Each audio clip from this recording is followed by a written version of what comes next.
Kau persoalkan kesetiaan mereka pada negara. Tapi kau sedar tak, yang ramai Melayu kat bandar ni sibuk nak berbahasa Inggeris.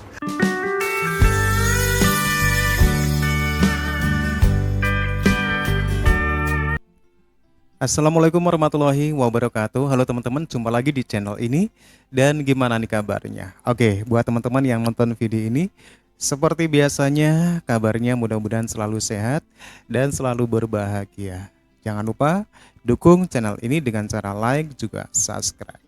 Oke, di kesempatan kali ini saya mau mereact sebuah video. Oke, masih berkaitan dengan bahasa Indonesia juga bahasa Malaysia. Seperti apa videonya? Silahkan nanti teman-teman bisa berkomentar.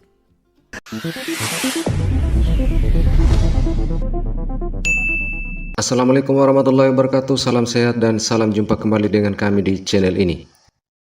Ya, ada salah satu postingan warganet negara tetangga yang masih sibuk dengan bahasa Indonesia dengan mengangkat berbagai topik, entah itu ada hubungan atau tidak. Dan salah satunya ada yang mengatakan bahwa Indonesia itu bukan bahasa tetapi negara. Bahasa yang dipakai di negara Indonesia adalah bahasa Melayu. Indonesia itu bukan bahasa tapi negara. Bahasa yang dipakai di negara Indonesia itu adalah bahasa Melayu.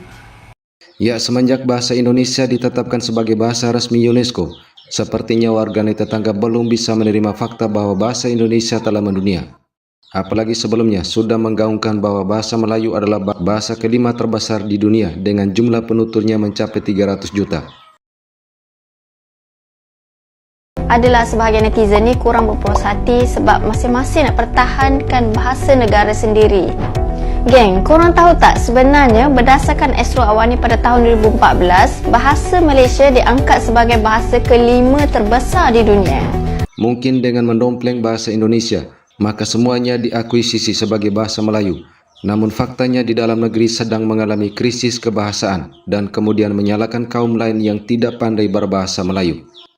Kau acah-acah paksa orang Cina dan India cakap Melayu. Kau persoalkan kesetiaan mereka pada negara. Tapi kau sedar tak, yang ramai Melayu kat bandar ni sibuk nak berbahasa Inggeris. Kau sedar tak, yang ramai ibu bapa Melayu hari ni sibuk berdaddy mami bagai dengan anak-anak. Siap bagi nama anak nama bahasa Inggeris lagi tu, baby girl.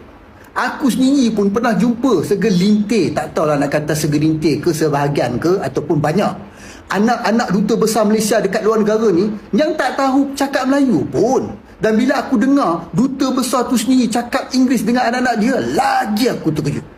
Apa? Engkau ingat ahli politik elit Melayu macam UMNO dan Bersatu tu cakap Melayu ke dengan anak-anak dia orang kat rumah? Kasih cek sikit, lepas tu bagi tahu aku. Cuba kau telefon hotel-hotel yang ada dekat Malaysia ni.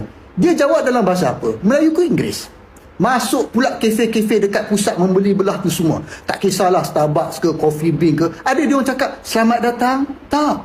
Dia orang cakap welcome. Nak order air pun having here or take away sir.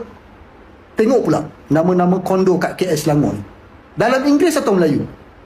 Tu yang suruh belajar matematik dan sains dalam Inggeris pun pemimpin Melayu. Bila masuk hari raya, berpusu-pusu pakai kurta, jubah bagai. Kenapa tak pakai baju Melayu? Podah. Kau punya kaum sendiri tak nak martabatkan bahasa dan budaya Melayu, ada hati nak persoalkan kaum Cina dan India. Bila pergi ke kampung-kampung, jumpa orang Melayu, laungkan slogan ketuanan Melayu, martabatkan bahasa Melayu bagai. Bila sampai ke bandar, jadi Mat Saleh terus repost video ni supaya semua orang tahu betapa hipokritnya pemimpin Melayu dan geng-geng elit Melayu ni semua. Oke, dari fakta tersebut sebenarnya negara tetangga ini mengalami krisis kebahasaan yang berujung pada krisis identitas nasionalismenya. Biar semua orang tahu apa masalah utama kita. Kita yang paling teruk, kita bercakap, kita merancukan bahasa. Berlaku kerancuan bahasa yang ketara. Maksud rancu ialah campur aduk bahasa yang tidak seharusnya berlaku. Yang paling teruk, perkataan bahasa Inggeris ya menerima imbuhan bahasa Melayu. Ya, kita cuba linkkan, kita cuba konekkan dari mana datangnya ilmu bahasa ini. Inilah pendusta-pendusta bahasa. Inilah penderhaka-penderhaka bahasa yang kita telah lahirkan dalam sistem pendidikan kebangsaan kita selama 60 tahun kemerdekaan. mana erti kemerdekaan. Ini satu bentuk penjajahan dalam bentuk pemikiran yang akan merosakkan anak bangsa dan warisan negara. Sebab kita telah melalui satu proses yang cukup baik, proses yang mendidik kita supaya memartabatkan dan mendaulatkan bahasa Melayu. Namun kita bayangkan anak-anak bangsa yang lahir pada masa ini, mereka tidak langsung boleh berbahasa Melayu dengan baik. Kita yang rasa mereka ini baik sebenarnya. Saya merupakan pemeriksa ujian bertulis bahasa Melayu bagi Fakulti Undang-Undang setiap tahun. Jarang sekali pelajar mendapat markah penuh dalam penulisan bahasa Melayu kerana kesalahan tata bahasa ketara, penggunaan bahasa, istilah-istilah bahasa Melayu, perkataan-perkataan bahasa Melayu rata-ratanya terjemah langsung daripada bahasa Inggeris. Ya, influence jadi influensi, jurisdiction jadi jurisdiksi, ya, participation jadi partisipasi. Kalau semua boleh terjemah begitu, nation kena jadi nasi. Tapi tak jadi pun nation sebagai nasi. Maknanya ada perkataan yang tak boleh kita ubah, tapi kita ubah. Ini yang berlaku. Sebab masalah bahasa Melayu ini ialah masalah jati diri kita. Kita tidak berbincang bahasa Melayu ini sebagai satu bahasa, satu alat, satu medium, satu wadah, satu wahana. Tapi kita berbicara bahasa Melayu ini sebagai satu alat jati diri anak bangsa. Kalau kita nak menyatukan bangsa, kita menggunakan bahasa sebagai alat perpaduan.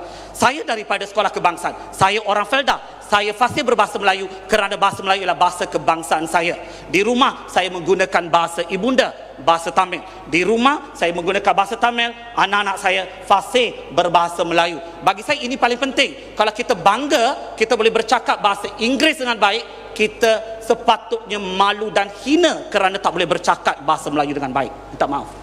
Kita yang bangga anak saya boleh bercakap bahasa Inggeris dengan baik. Bangga, ya. Bolehkah bercakap bahasa Melayu dengan baik? Jika tidak, sepatutnya buang negara bagi saya. Minta maaf. So bahasa Melayu bahasa kebangsaan. Orang Malaysia sepatutnya boleh bertutur bahasa Melayu dengan baik. Kalau tak boleh bertutur, sepatutnya kalau saya yang ada kuasa, saya bagi tempoh 6 bulan. Cuba fasih berbahasa Melayu. Tak boleh, buang negara. Mudah.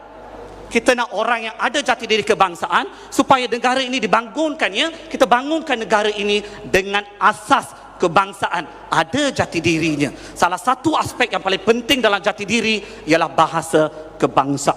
Orang akan tak suka aku bila aku bercakap hal ni. Tapi ini adalah fakta yang kita kena hadap. Tengok video ni dulu. Dia pas, benda pas. Jadi tak boleh salah kita. Jadi mesti ya, betul. Jadi kalau kita pakar tu Dah 66 tahun kita merdeka, tapi masih ada lagi mereka yang tergagap-gagap bertutur dalam bahasa kebangsaan. Apa dah jadi sebenarnya ni? Ini dah tergagap-gagap nak cakap benda tu, mesti timbul persoalan di fikiran kita. Ini betul ke rakyat Malaysia? Tantah dia ni warga asing kot. Kalau korang tengok video tadi pun, korang rasa okey, itu hak korang lah. Tapi bagi aku malu Dah 66 tahun negara kita ni bebas daripada penjajah. Korang buat apa? Susah sangat ke nak belajar cakap bahasa kebangsaan, bahasa tanah air kita ni? Ada aku pernah dengar orang Bangladesh, orang Pakistan datang ke Malaysia ni 3 minggu je dah boleh bercakap bahasa Melayu. 3 bulan ke atas dah fasih dah. Siap ada yang boleh bercakap ikut logat negeri lagi. Orang yang tergagap-gagap cakap BM tu tahu nyanyi lagu negara tu tak?